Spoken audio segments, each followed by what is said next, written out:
สวัสดีค่ะมีนาเองค่ะวันนี้มาชวนทำตัวนี้ค่ะแครกเกอร์กรอบนะคะนี่จะเป็นอย่างนี้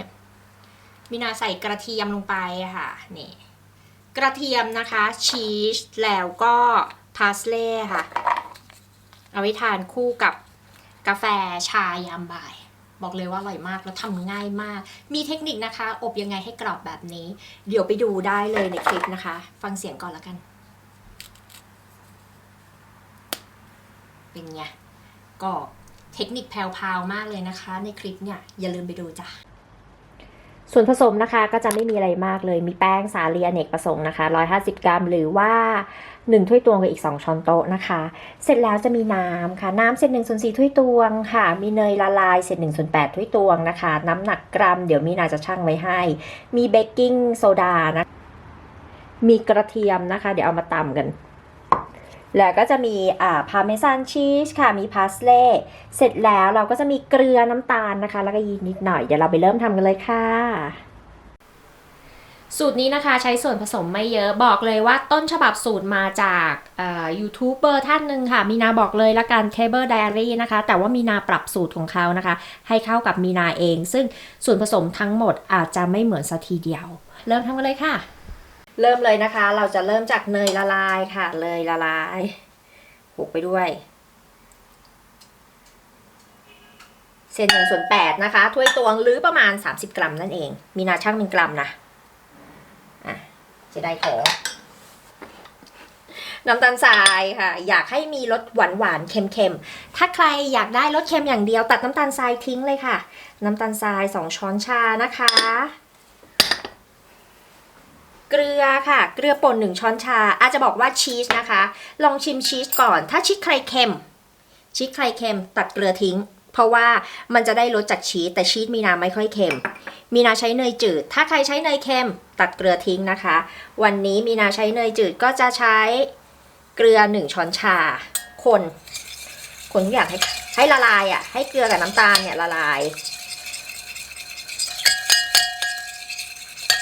ใส่น้ำเปล่านะคะน้ำเปล่าใส่ลงไปส่วนผสมทุกอย่างนะคะจะเขียนไว้ตรงนี้นะคะแล้วก็ใต้คลิปนะจ๊ะน้ำเนี่ยเศษ1/4ถ้วยตวง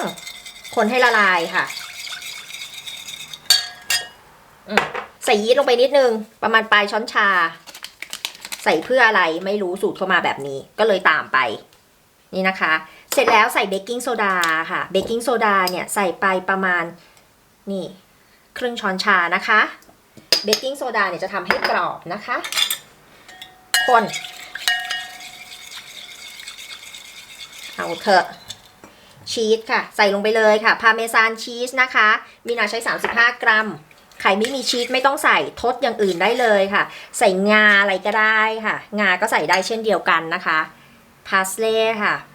นี่ใส่ลงไปพาสเล่5 กรัมนะคะและกระเทียมค่ะกระเทีย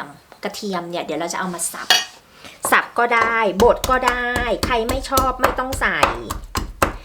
ใครแบบว่าไม่เอาหนูไม่ใส่อันนี้หนูจะใส่อย่างอื่นทดน้ำหนักเอานะคะอย่างถ้าเป็นงาอย่างเงี้ยไม่มีพาเมซานชีส35 กรัมงาก็35 กรัมหรือว่า30 กรัมก็ได้กระเทียม10 กรัมคุณมีนาทำไมไม่สับคะขี้เกียจค่ะตำมาเลยนี่แหละค่ะนี่ไม่เห็นเพิ่งรู้ว่าไม่เห็นใส่ลงไปค่ะกระเทียมนี่10 กรัมคนทุกอย่างเข้ากันเสร็จแล้วแป้งใส่ลงไปมีนาใช้แป้งสาลีอเนกประสงค์นะจ๊ะในสูตรเขาใช้แป้งเค้กแต่เราไม่ใช้เราใช้แป้งสาลีอเนกประสงค์เสร็จแล้วนวดค่ะนวดทุกอย่างให้เข้ากัน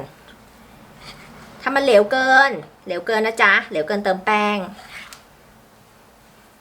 แข็งเกินเติมน้ำแค่นี้เองรวบให้เขาเป็นก้อนค่ะเดี๋ยวจะมีหลายท่านถามว่าใช้แป้งจากธัญพืชได้ไหมคะเช่นแป้งข้าวโอ๊ตอะไรพวกนี้ผสมลงไปได้นะคะมีนาแนะนำให้ผสมอย่าใช้อย่างเดียวถ้าใช้อย่างเดียวเนี่ยเขาอาจจะแบบแตกนวดเล็กน้อยนวดให้เนื้อมันเนียนๆไม่งั้นมันไม่เป็นก้อน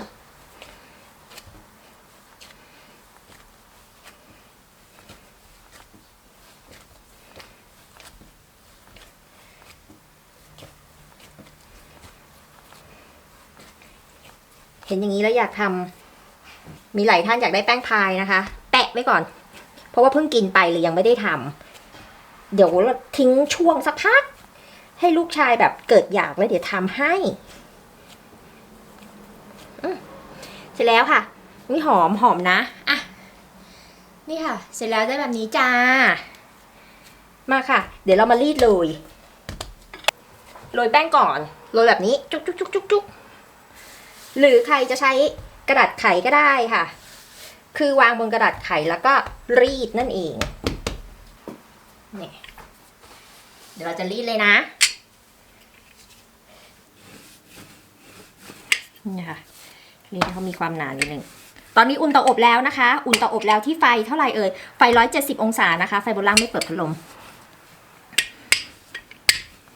อยากทำเหลี่ยมทำนะคะอยากตัดเป็นสามเหลี่ยมตัด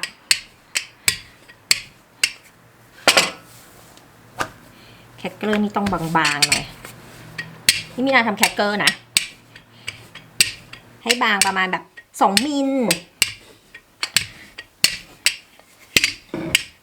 อ่ะได้แล้ววันนี้จะใช้ที่ตัดแบบนี้นะคะที่ตัดแบบนี้จ้ะ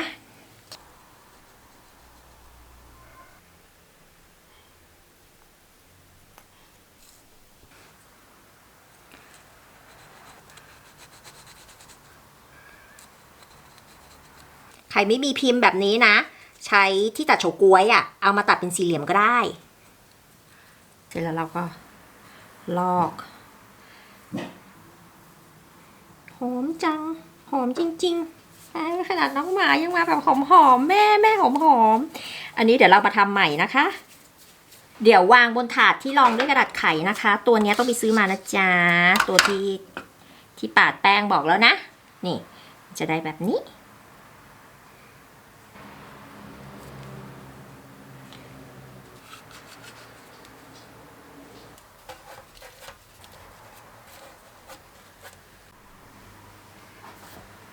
เสร็จแล้วนะคะเราก็จะใช้ไม้จิ้มฟันเนี่ยแหละค่ะก็คือเอาตรงปลายแหลมเนี่ยเขาออกให้มันเป็นแบบนี้นี่ให้มันเป็นแบบนี้แล้วก็จิ้มลงไปจ้ะจิ้มให้เป็นโล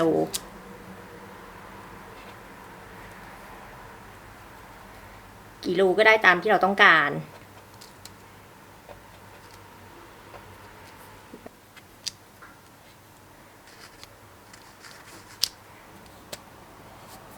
เดี๋ยวเราเอาไปอบนะคะที่ไฟ170องศาไฟบนล่างไม่เปิดพัดลมค่ะ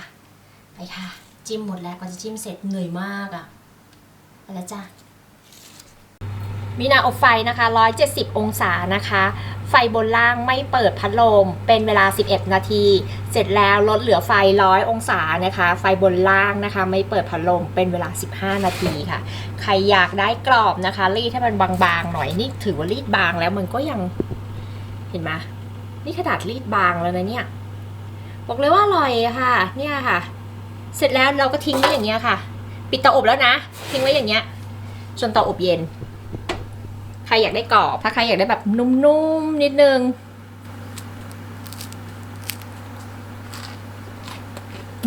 อร่อยเหมือนกันนะของเขาก็อร่อยดีเหมือนกันนะตอนแรกคิดว่าทำแครกเกอร์ออกมาเป็นสโคนซะอีกเปล่าเลยค่ะได้อยู่ได้อยู่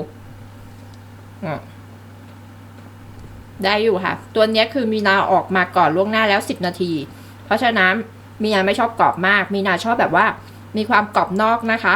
กรอบนอกอ่ะแล้วก็กรอบข้างใต้เสร็จแล้วข้างในอ่ะยังมีความแบบหนึบนิดนึงอ่ะอย่างเงี้ยอร่อยว่าแล้วแหละเนี่ยอบเสร็จแล้วค่ะแอบชิมไปเรียบร้อยแล้วเทคนิคของมีนาที่บอกนะคะทิ้งไว้ให้เย็นเลยฟังเสียง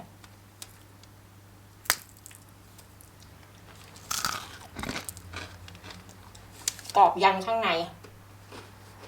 เนี่ยเขาเรียกว่าหน้าตาโฮมเมดมาทำกันค่ะแครกเกอร์นะคะกระเทียมชีสอร่อยกรอบฟังเสียง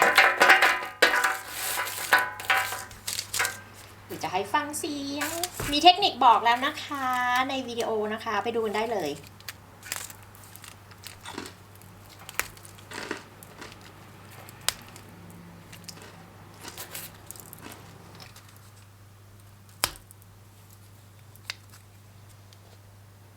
กรอบจริง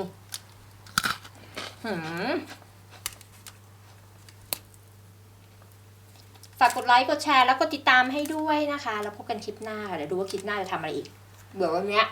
มีนาจะเก็บไว้กินเองบอกเลยว่ามันจะมีกลิ่นกระเทียมอ่อนๆนะคะแล้วมีความมันของชีสน้อยๆนะเคี้ยวเพลินเกินห้ามใจเก็บไว้กินได้หลายวัน